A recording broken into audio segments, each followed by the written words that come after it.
Officials say 9 dead in Oakland warehouse party fire, death toll could rise to 40.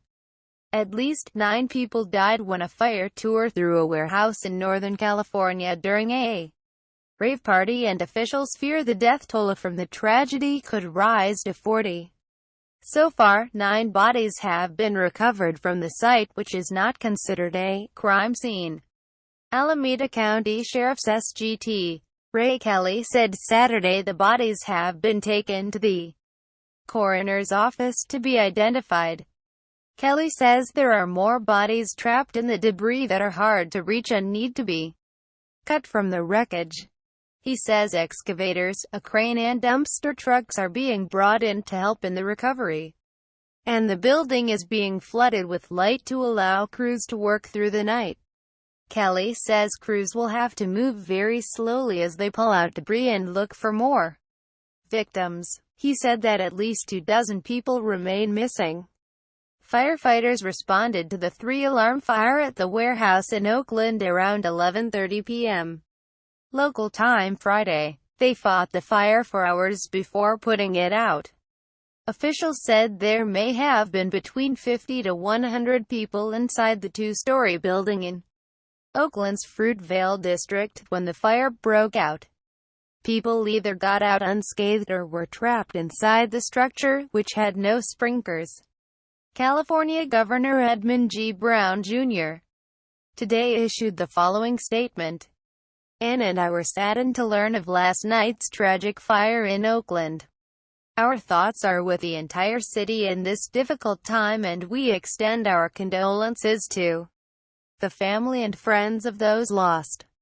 The city of Oakland started investigating nearly 3 weeks ago whether people were illegally living in the warehouse.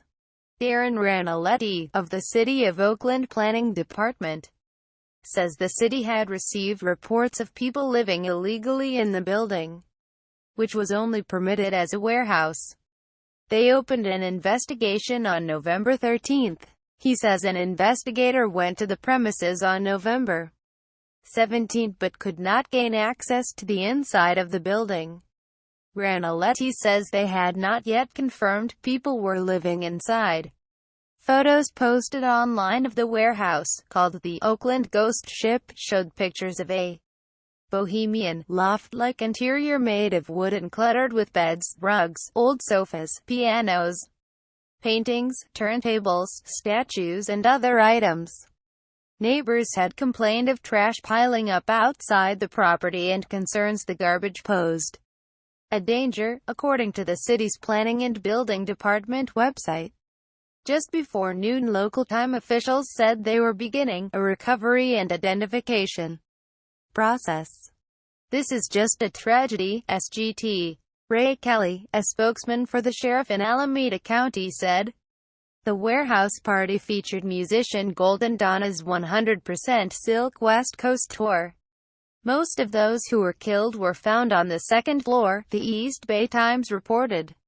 Fire Chief Teresa Deloach-Reed said firefighters saw no evidence that smoke detectors were activated during the fire and there was no sprinkler system in the building. According to the paper, the blaze is already being called one of the deadliest single-structure fires in Oakland's history, if not the deadliest, the paper reported.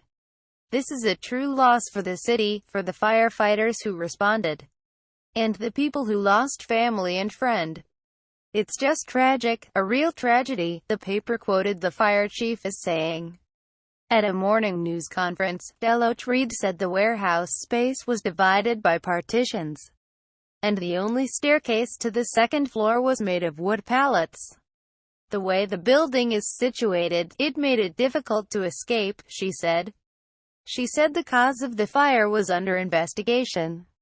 Friends and family of those unaccounted for were on social media early Saturday looking to confirm the whereabouts of their loved ones, according to the paper. Some people have posted images and messages on Facebook of people they believe are missing, while others have posted that they had escaped safely, the paper reported. A photographer who lives in the building told reporters the flames forced him to leave behind a friend who broke his ankle.